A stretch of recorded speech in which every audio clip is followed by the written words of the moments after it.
नमस्कार.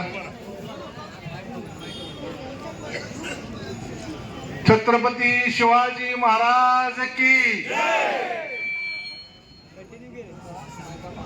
पंढरपूर नगरपालिकेच्या येणाऱ्या निवडणुकीच्या प्रचार शुभारंभाच्या निमित्तानं उपस्थित असलेले आपल्या राज्याचे ग्रामविकास मंत्री, आपल्या जिल्ह्याचे पालकमंत्री सन्माननीय जयकुमारजी गोरे साहेब यांचं पंढरपूर शहरातील तमाम नागरिकांच्या वतीनं आणि भारतीय जनता पक्ष आणि मित्र पक्षाच्या वतीनं या ठिकाणी मी स्वागत करतो. आपल्या सगळ्यांना माहिती आहे की उद्याच्या 2 तारखेला या शहराच्या नगरपालिकेची जी निवडणूक येऊ घातलेली आहे आणि या 18 प्रभागामधून 36 नगरसेवक आणि 1 नगराध्यक्ष यांना आपण या निवडणुकीमध्ये मत देऊन विजयी करायचं आहे. आपल्या सगळ्या कार्यकर्त्यांच्या पाठबळावरती भारतीय जनता पक्षानं ही निवडणूक पक्षाच्या अधिकृत चिन्हावरती लढवण्याचा निर्णय घेतलेला आहे. कमळ या चिन्हावर आपण या शहरामध्ये उमेदवार उभा केलेले लक्ष्मण भाऊ सिरसट यांच्या पत्नी श्यामलताई यांना नगराध्यक्ष पदासाठी आपण उमेदवारी दिलेली आहे. मित्र, तुम्हा सगळ्यांना माहित आहे स्वर्गीय सुधाकरपंत परिचारक मोठे पालक त्यांनी या शहराच्या चांगल्या भवितव्यासाठी आपल्या आयुष्याची जवळजवळ 40-50 वर्षे या ठिकाणी खर्ची घातलेली आहे आणि त्यांचाच वसा आणि वारसा घेऊन आपण सगळेजण या ठिकाणी काम करतोय. 2016च्या निवडणुकीच्या वेळेस या शहरामध्ये भारतीय जनता पक्ष आणि पंढरपूर विकास आघाडीच्या वतीनं आपण उमेदवार विजय केले. लोकांनी आशीर्वाद दिला प्रचंड मताने. त्यावेळेच्या जाहीरनाम्यामध्ये दिलेली वचनं पूर्ण करण्याकरता आपल्या राज्याचे मुख्यमंत्री, त्यावेळेचे मुख्यमंत्री आणि आपल्या सर्वांचे लाडके देवाभाऊ यांच्या नेतृत्वाखाली आपण सतत गेली 5-7 वर्ष, मधला जर 3 वर्षात कालखंड सोडला तर त्यानंतरची 2-2.5 वर्ष आणि आता 1 वर्ष सातत्यानं आपण प्रयत्न करतोय. एका बाजूला देवाभाऊंचं नेतृत्व राज्यामध्ये आहे, दुसऱ्या बाजूला जयभाऊंचं नेतृत्व जिल्ह्यामध्ये आहे आणि या दोघांच्या आशीर्वादावरती आणि पाठबळावरती आपल्याला ही निवडणूक लढायची आहे. विरोधक इथं किती जरी ते नाव आणतात तर या पंढरपूर शहराच्या नागरिकांना 25 वर्षापूर्वी शहर कसं होतं आणि आज शहर कसं ते सगळ्यांना माहित आहे. आज त्यांच्याकडे कुठलाही मुद्दा नाही आहे. मग कुठेतरी खड्ड्याचा मुद्दा काढायचा, कुठेतरी धुळीचा मुद्दा काढायचा आणि ही निवडणूक कुठेतरी वेगळ्या भावनिक लाटेवरती नेण्याचं काम या ठिकाणी सुरू आहे. आपल्या सगळ्यांना माहित आहे या पंढरपूर शहरामध्ये, सोलापूर जिल्ह्यातलं नाही तर पश्चिम महाराष्ट्रातलं हे 1 लाख लोकसंख्येचं एवढं मोठं शहर आहे की ज्या शहरामध्ये सगळ्या पद्धतीनं आपली ड्रेनेजची व्यवस्था आपण पूर्ण केलेली आहे. भाऊ देवाभाऊंच्या मदतीनं या शहरातल्या येणाऱ्या वारकऱ्यांसाठी आणि नागरिकांसाठी मग पिण्याचा पाण्याचा 18 टाक्या उभा करण्याचं काम असेल, ही सगळी कामं या ठिकाणी आपण पूर्ण करत असताना जवळजवळ 250 कोटी रुपयाचे 25 रस्ते गेल्या 3 वर्षामध्ये सरकार आल्यानंतर या शासनाच्या माध्यमातून आपण कॉन्क्रीटचे आणि डांबरीकरणाचे पूर्ण करतोय. भविष्य काळामध्ये पंढरपूर तीर्थक्षेत्र राष्ट्रीय आणि आंतरराष्ट्रीय स्तरावरती नेण्याचे या ठिकाणी आपण काम करतोय. नमामि चंद्रभागेच्या माध्यमातून चंद्रभागा शुद्धीकरणाचं काम या ठिकाणी हाती घेतलेलं आहे.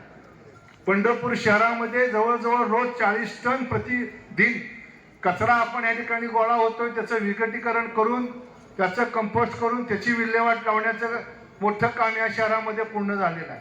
पंढरपूर शहरामध्ये येणारे सगळे हायवे, सगळे रस्ते आपण नॅशनल हायवेनं जोडायचं काम या ठिकाणी पूर्ण केलेलं आहे. गडकरी साहेबांच्या माध्यमातून वाखरी ते पंढरपूर हा सुद्धा रस्ता कॉन्क्रीटचा 4 लेन करायचं काम सुरू आहे. सरगम चौकामध्ये त्या ठिकाणी ओव्हरब्रिज बांधायचं काम सुरू आहे. टाकळी चौकामध्ये ओव्हरब्रिज बांधायचं काम सुरू आहे.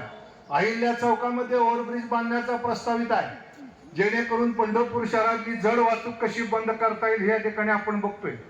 या येणाऱ्या वारकऱ्यांना आणि इथल्या नागरिकांना सुरक्षित जीवन जगता यावं म्हणून जवळ 165 CCTVच्या माध्यमातून या शहरातल्या कोपऱ्या कोपऱ्यावरती पोलिसांच्या माध्यमातून लक्ष ठेवण्याचं काम या ठिकाणी केलं जातंय। यात्रा कालखंडामध्ये आपण बघितलं की गेल्या 3 वर्षामध्ये मग देवाभाऊ असतील, जयभाऊ असतील, आपले एकनाथ शिंदे साहेब असतील, या सगळ्यांनी जातीनं लक्ष देऊन ही यात्रा अधिक चांगल्या पद्धतीनं कशी करता येईल याकडे लक्ष दिलं। खूप मोठे प्रश्न आपण या ठिकाणी सोडवलेले आहेत।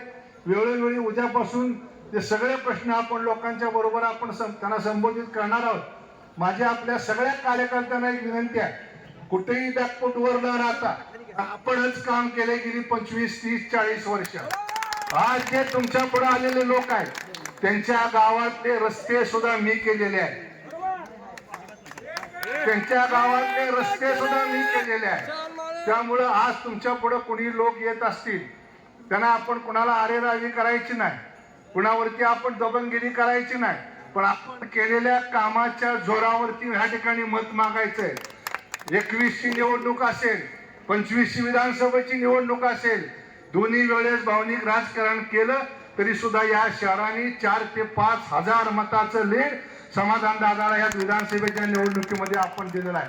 त्यामुळे मला विश्वास आहे आणि या वर्षी आपण 36 पैकी जवळजवळ माझ्या माहितीप्रमाणे 32 नगरसेवक हे नवे आहेत, तरुण आहेत, ज्यांचं सरासरी वयोमान 40, 45, 50च्या आतला आहे। त्यामुळे नवीन टीम या शहरासाठी आपण या ठिकाणी मैदानामध्ये उतरवले।